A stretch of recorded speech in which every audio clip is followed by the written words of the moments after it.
Et il nous appellera bientôt à lui. Serons retrouvés et occupés. Apprenez, mes chers amis, à faire un bon usage de la patience de notre Seigneur qui retarde encore sa venue, selon 2 Pierre chapitre 3. L'apôtre Pierre répond aux impies, aux faux docteurs, qui disent que le Seigneur Jésus-Christ ne reviendra pas. Il dit, mais c'est la patience de Dieu qui travaille encore. Dieu fait preuve de patience en attendant qu'un grand nombre soit sauvé.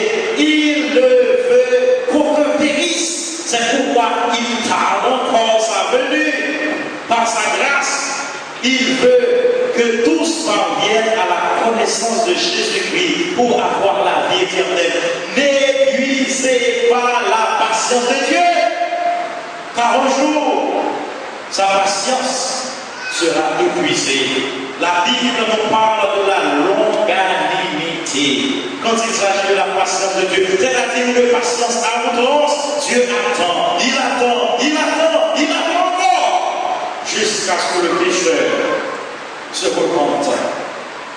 Mais si vous méprisez la grâce de Dieu, un jour, vous serez surpris de voir que sa patience arrive à son terme.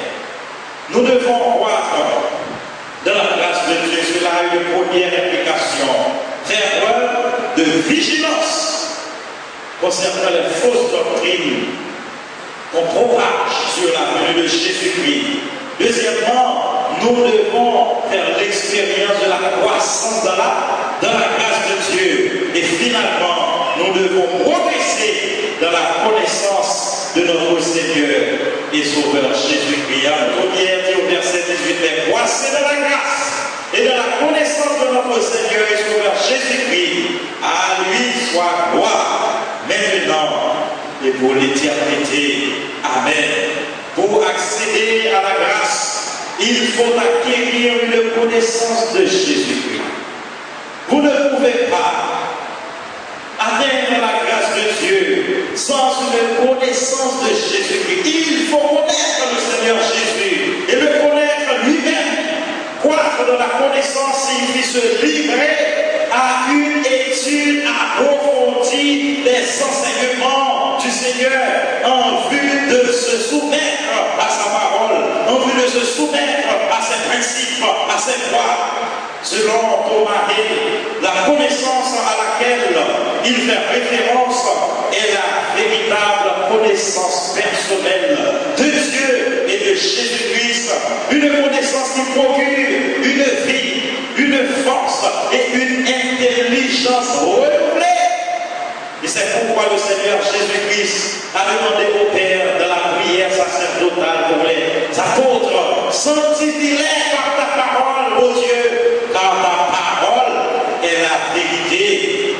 Il ne s'agit pas de la connaissance prônée par les faux docteurs, contre lesquels Pierre écrit cet épître.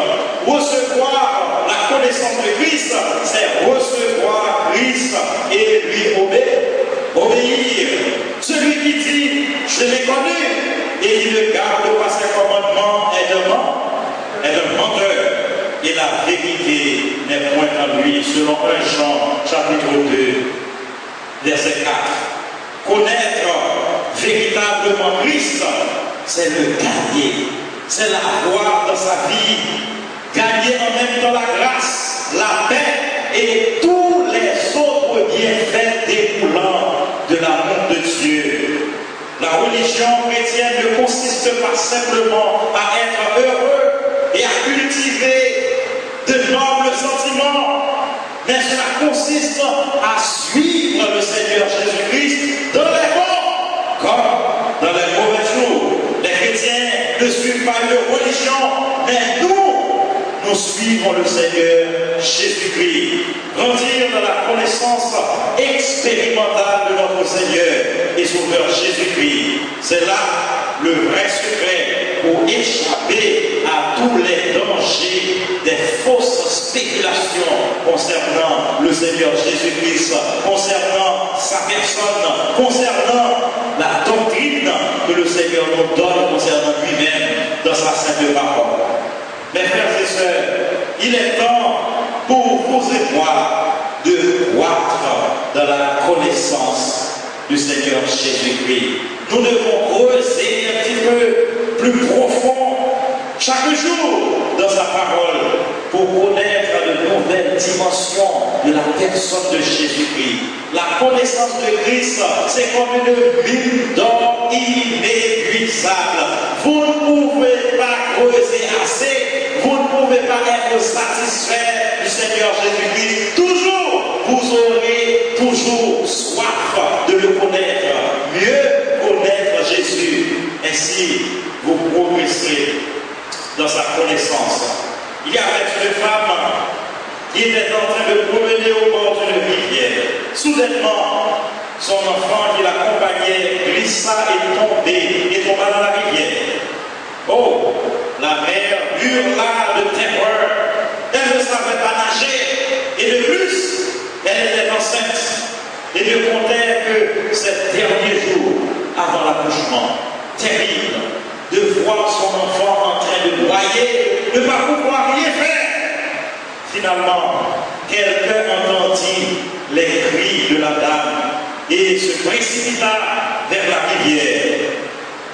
Mais la plus grande tragédie fut quand les gens s'entrent dans l'eau troublée pour retrouver l'enfant qui est déjà mort dans la noyade. Ils découvrent que l'eau n'était pas du tout profonde. En dépit du fait que la femme était enceinte et ne comptait que ce dernier jour, elle pouvait entrer dans l'eau pour sauver l'enfant. Ne sachant pas nager, certes, mais l'eau n'était pas profonde. Et croyant que l'eau était profonde, l'enfant était déjà noyé quand, au dernier moment, le secours venait à arriver. Mes frères et sœurs,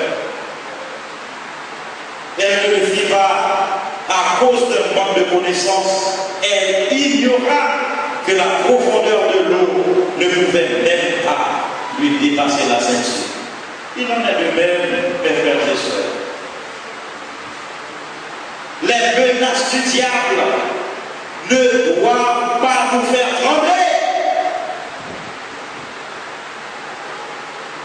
Satan est un lion rugissant, certes, mais c'est un lion privé de ses dents à cause de la victoire que le Seigneur Jésus-Christ nous a donnée. N'ayons pas peur.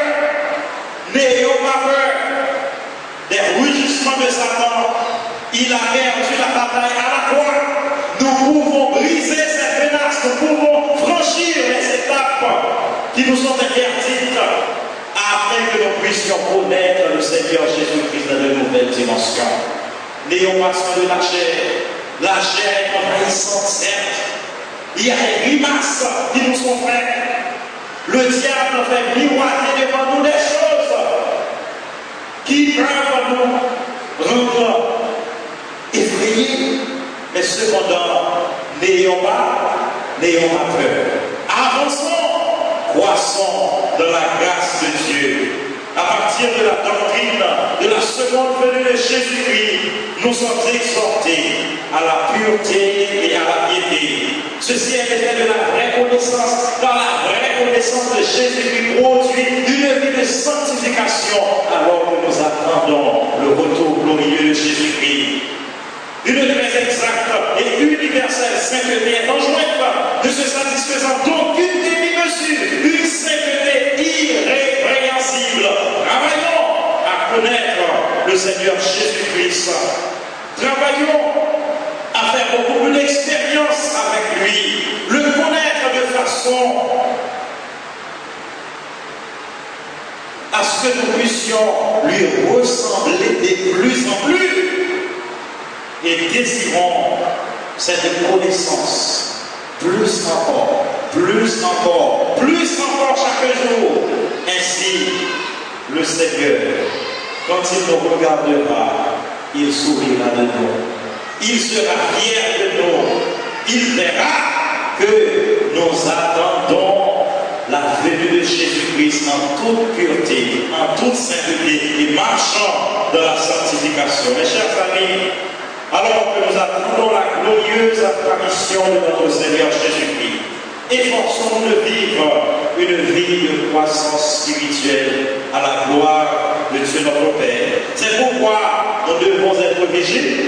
Nous devons être sur nos gardes face aux fausses doctrines concernant le retour de Jésus-Christ. Nous devons progresser dans la connaissance de Jésus-Christ.